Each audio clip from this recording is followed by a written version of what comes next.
오늘은 우리 마태복음 22장을 읽게 됩니다. 우리 묵상할 주제가 이 혼인잔치. 우리 2절 말씀입니다. 2절 말씀.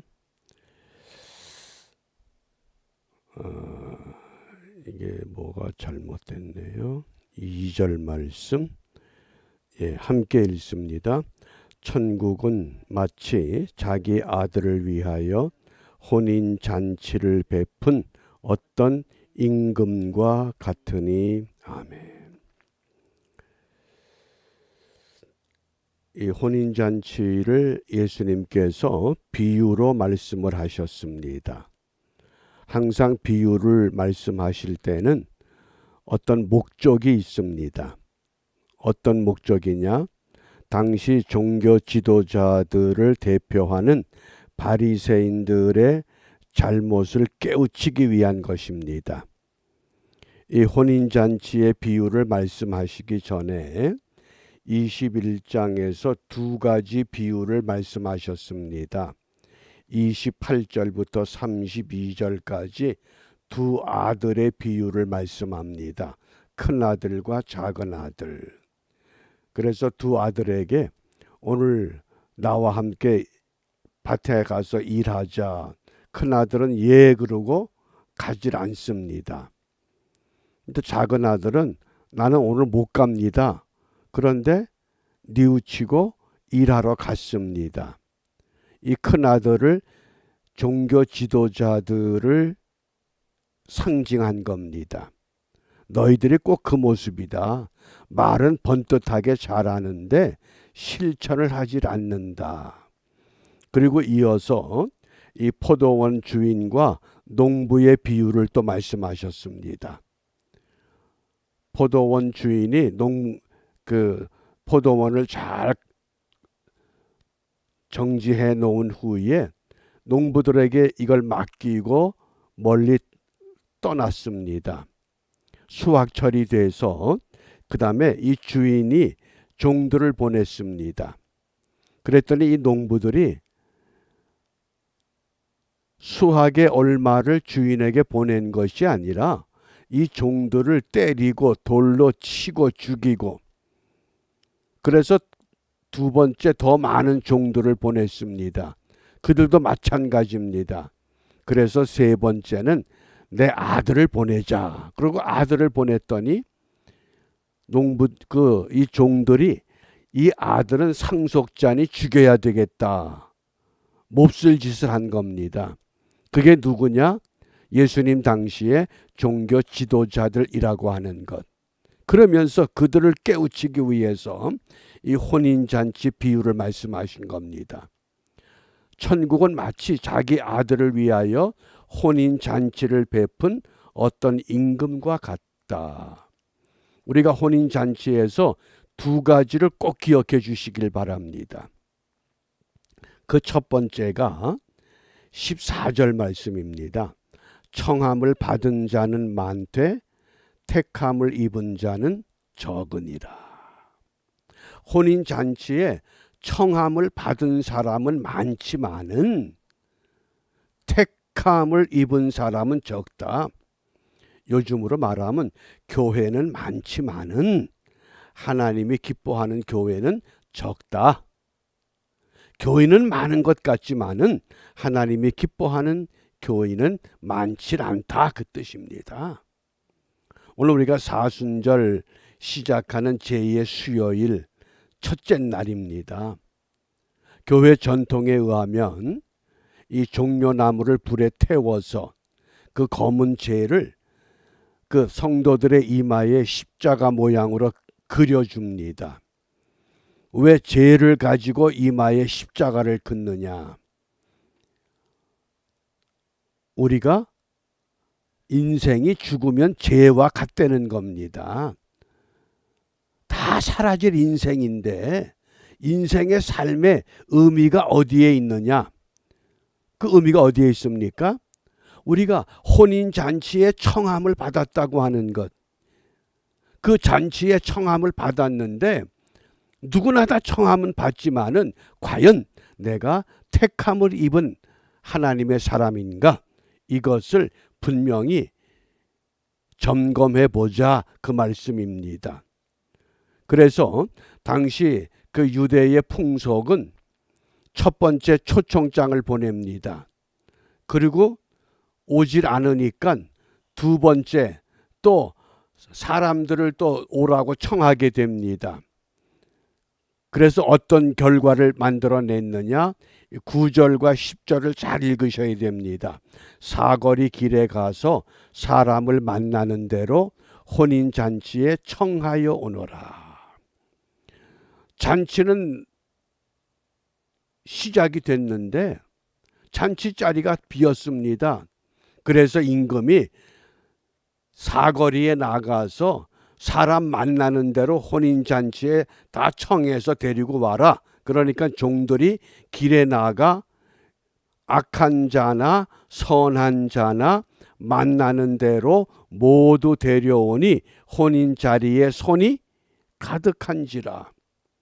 우리가 이 말씀을 주의 깊게 관찰해야 됩니다.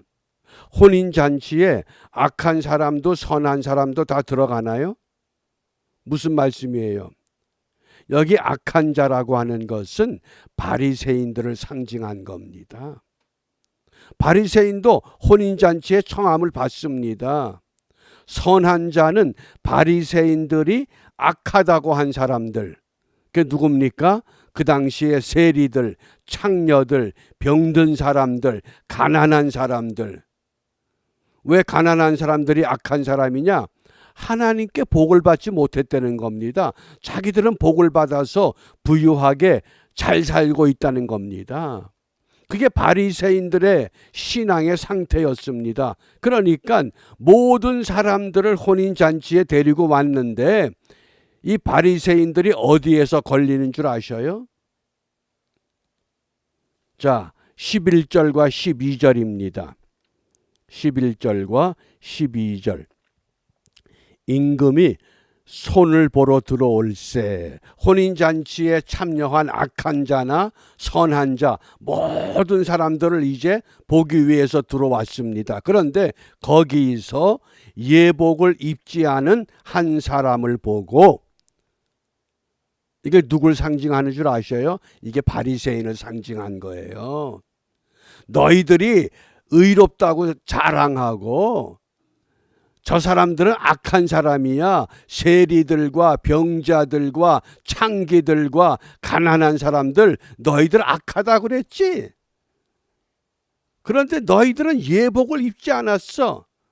그래서 거기서 예복을 입지 않은 한 사람을 보고 지금 비유로 빗대서 말씀하는 겁니다. 가로되 친구여, 어찌하여 예복을 입지 않고 여기 들어왔느냐.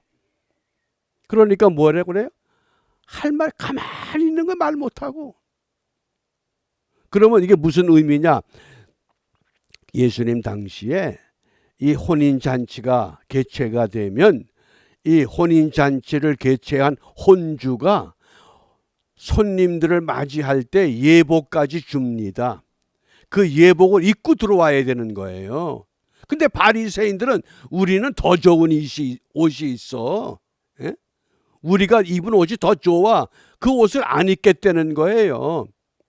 그러면 예수님께서 오늘 이 비유로 말씀하실 때에 하나님이 예비한 예복이 어떤 옷입니까? 자, 이제 이게 중요한 메시지예요. 이사야 61장 10절.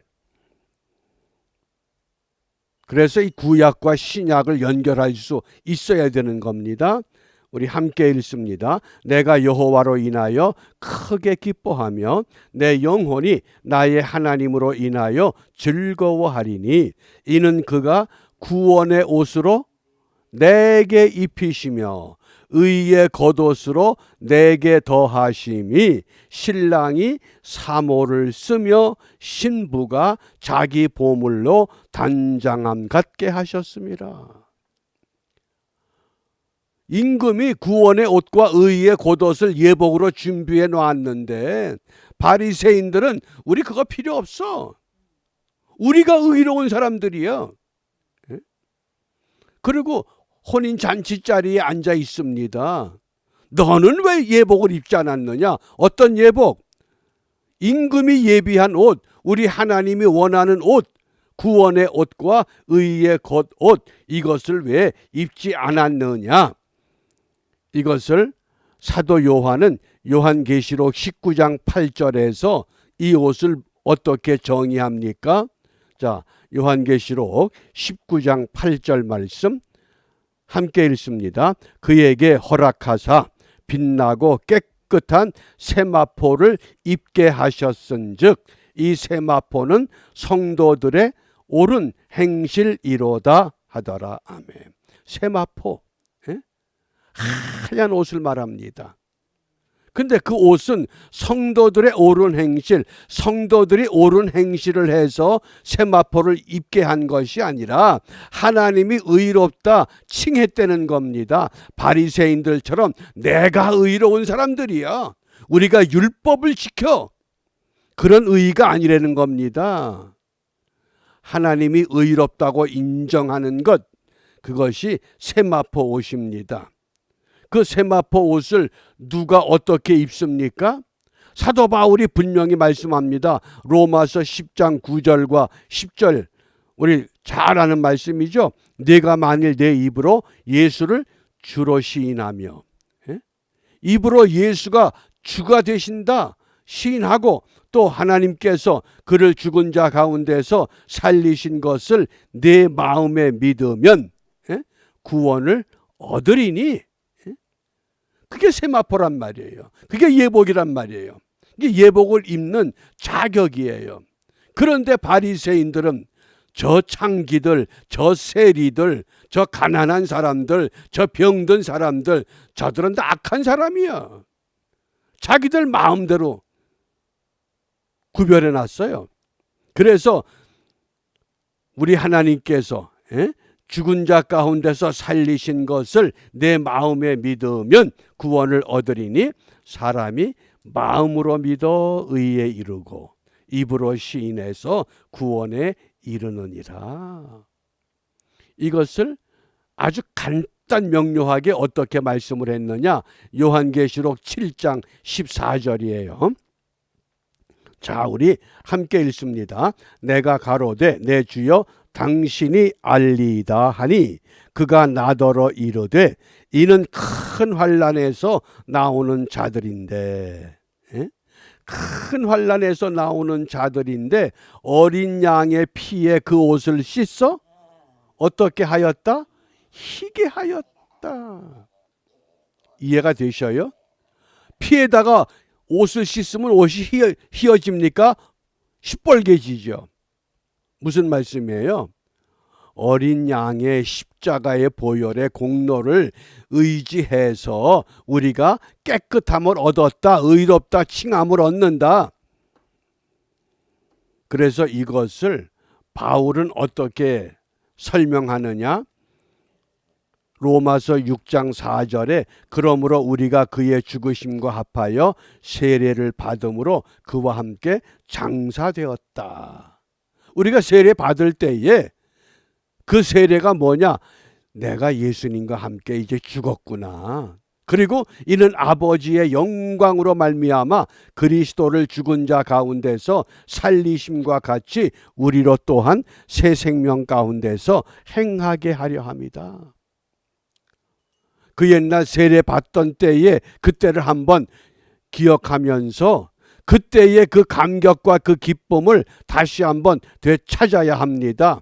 언제? 이 사순절 기간 동안에 내가 이런 새 생명의 삶을 잃어버리고 살았구나.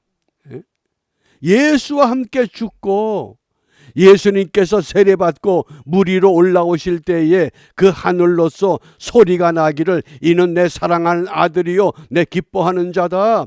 새로운 생명, 새로운 삶의 길을 오늘 우리에게 보여주십니다. 그래서 우리가 어떤 삶을 선택하며 살아야 되느냐? 로마서 13장 14절에서 오직 주 예수 그리스도로 옷을 입어라 그랬어요. 예수 그리스도로 옷을 입으라는 거예요.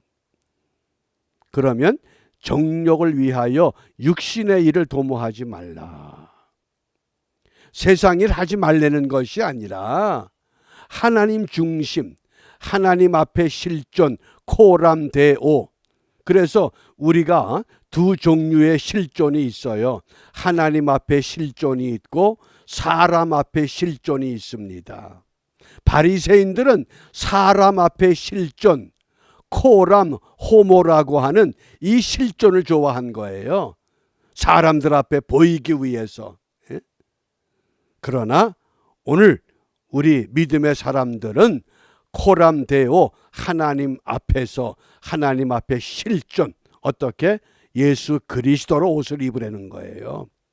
그래서 우리가 오늘 이 사순절을 시작하는 이 첫날 예수 그리스도로 정말 철저하게 무장하는 복된 기회가 되시기를 바랍니다.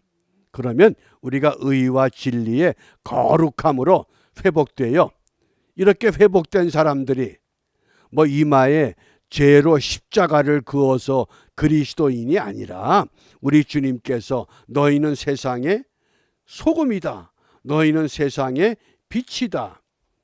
소금이 음식에 들어가니까 어떻게 됐어요? 흔적도 없어요. 빛이 되기 위해서는 이 촛불이 완전히 타서 없어져야 되는 거예요. 바리새인처럼 내가 살아있다, 그건 아직 소금과 빛이 되지 못한 사람 앞에 실존을 좋아하는 거예요. 우리는 하나님 앞에 실존. 그래서 우리 이번 사순절이 특별히 우리 2월 중보 기도의 달, 정말 내가 품은 그 새 생명이 주님 앞에 새로운 삶을 결단할 수 있는 그날까지 우리가 계속 기도하면서 열매 맺는 이 일에 우리가 헌신하고 또 그 일을 우리가 하나님 앞에 기쁨으로 드리는 축복의 삶을 결단하는 은혜의 하루가 되시기를 바랍니다. 기도합니다. 전능하신 아버지 하나님, 2023년 제2의 수요일 사순절 첫 번째 날을 맞이합니다. 금번 사순절 기간 동안 우리 모든 성도들과 이 땅의 모든 교회가 진정 주님께서 원하시는 모습으로 회복되기를 원합니다. 너희는 세상의 소금이요 너희는 세상의 빛이라 하셨사온즉 혼인잔치에 청함을 받은 사람은 많지만 택함을 받은 사람은 적다고 하셨습니다. 이 아침 시간에 과연 나는 청함은 받았는데 택함까지 받은 사람인가, 우리 자신들을 점검하며 택한 자로서의 삶을 결단하게 하시고 이와 같은 결단을 통하여 우리의 삶 전체가 하나님의 기쁨이 되게 하시고 하나님 앞에 부끄러움이 없는 믿음의 사람의 모습을 경주하는 일에 헌신하고 최선을 다하는 기쁨의 삶을 이루게 하여 주시옵소서. 예수님 이름으로 기도합니다. 아멘.